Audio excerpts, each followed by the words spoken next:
Hey everyone, JTISREBORN here, and welcome to another edition of After the Movie. This episode, I'm going to get ready to rewatch Dawn of the Planet of the Apes.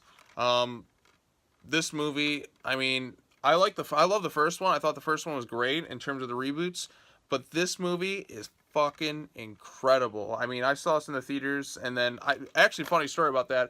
I saw this and Transformers 4: Age of Extinction the same day. I saw Transformers 4 first, and I was just in such a or did I see this Transformers or Apes first? I can't quite remember now. Bottom line, I saw Transformers and I saw Apes, and I was like, wow, what a huge contrast in quality filmmaking. And Matt Reeves did an incredible job directing this movie. I can't wait to rewatch it and give my full thoughts on it. But spoiler alert, I like this one more than Rise. At least what I think. I'm gonna rewatch and see if I still like it more. But I remember after I saw this one, no, this one's even better. So yeah, let's get ready to watch Dawn of the Planet of the Apes. Yeah, let's get ready. See you after the movie. Alright, what up YouTube? JTISREBORN back again. I just got done rewatching Dawn of the Planet of the Apes. And yeah, I like it more than Rise still. And that doesn't mean Rise is bad. Like I said, I liked Rise of the Planet of the Apes. I thought it was an excellent reboot. But Dawn immediately hooks you within the first minute or so of the movie.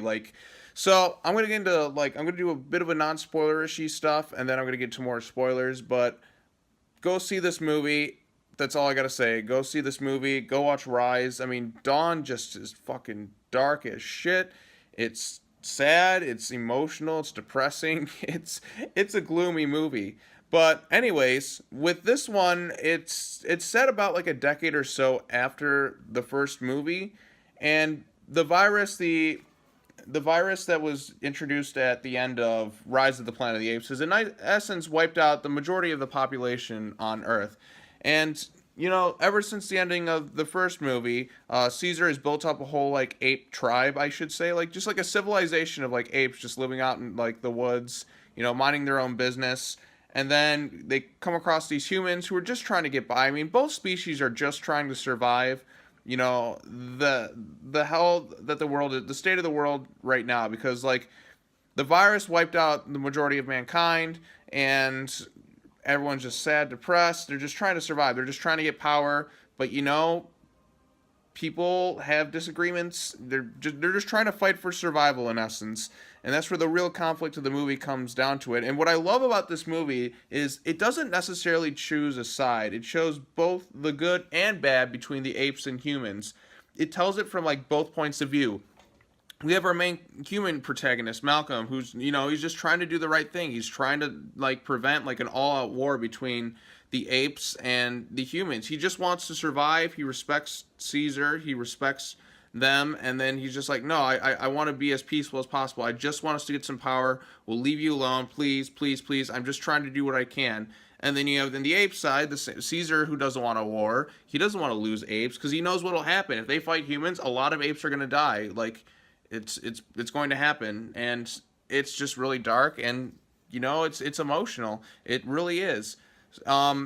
The other bad guys, you got humans who are just dicks. That's kind of what you expect. You have a guy who's just why would they even bring this guy along? Because he just keeps screwing things up. And on the ape side, you have Koba, who was a minor character introduced in the first movie, who becomes, in essence, the villain of the movie because he's someone who spent his whole life abused by humans. He's a test ape. He was just thrown in cages. He was tested on considerably. He has, wounds to show. He hates humans. And it's understandable why. He's just been abused his whole life by humankind. He's never been shown the kindness and compassion like Caesar has when, he was with James Franco in the first movie. So yeah, that's in essence that. Other great actors in this movie: Gary Oldman, Toby Kebbell also plays Koba. And as much praise as I give Andy Serkis, I got to give praise to him too, as Koba the villain, because Koba's excellent in this. And the effects work. Now the effects work in the first movie is really good, but you could tell at moments there was CGI. But granted, the budget of Dawn of the Planet of the Apes is I guess more than double the budget of the first movie.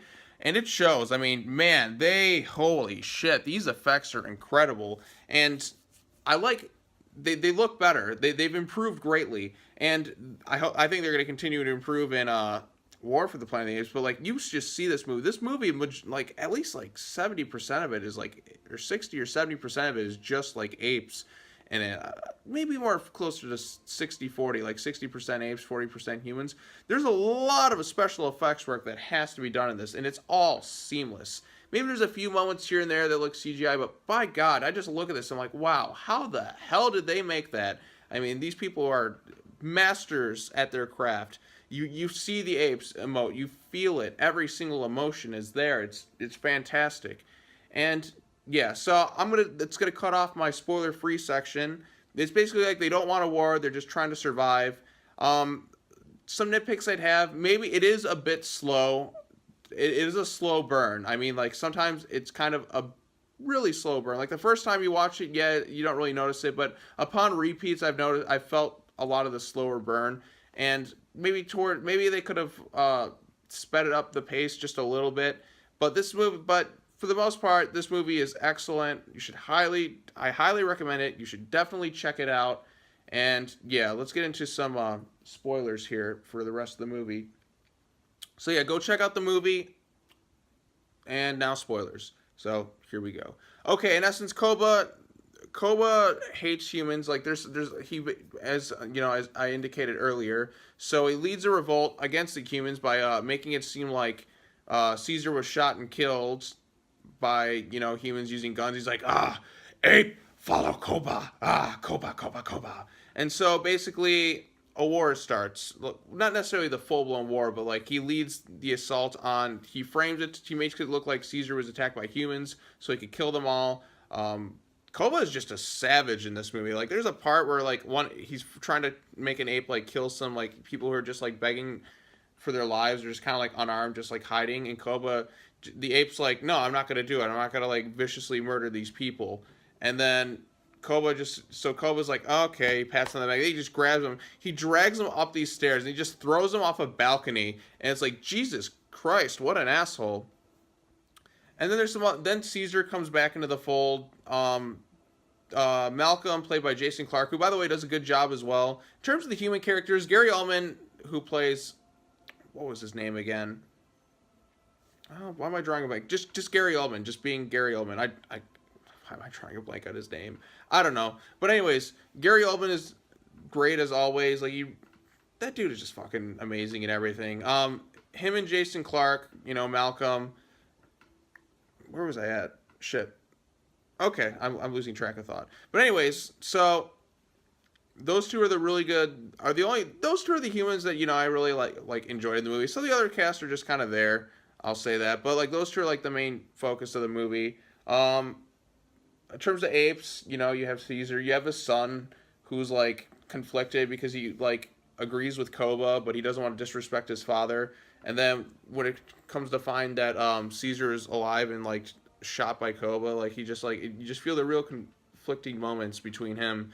Like, oh, do I do this or do I do that? Other great moments in the movie. I love the scene where Caesar goes back to his like old house and he finds the video camera of him and James Franco, and you just see him like start crying.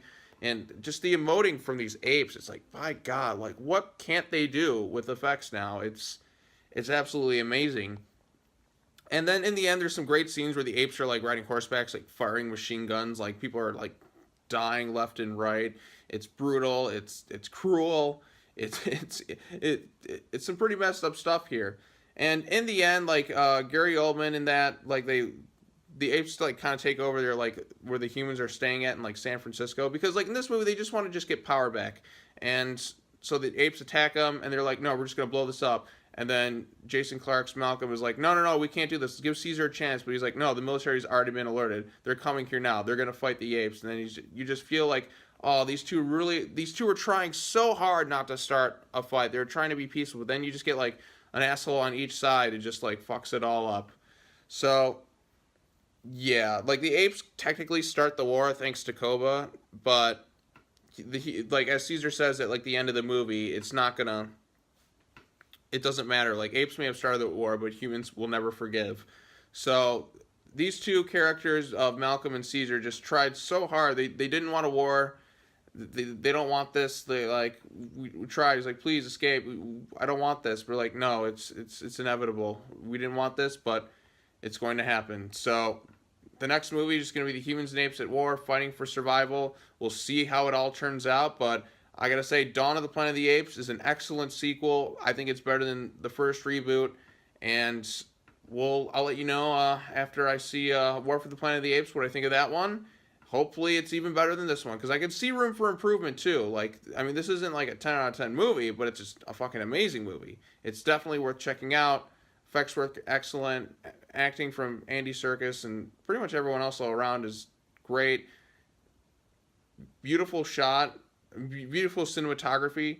What else do I say? But Matt Reeves, I can't wait to see you direct the next movie, and I can't wait to see you direct the Batman. Yeah, I found a way to make this video go to Batman. Yeah. All right, I'm gonna let you all go. Peace out. Go check out this movie. It's excellent.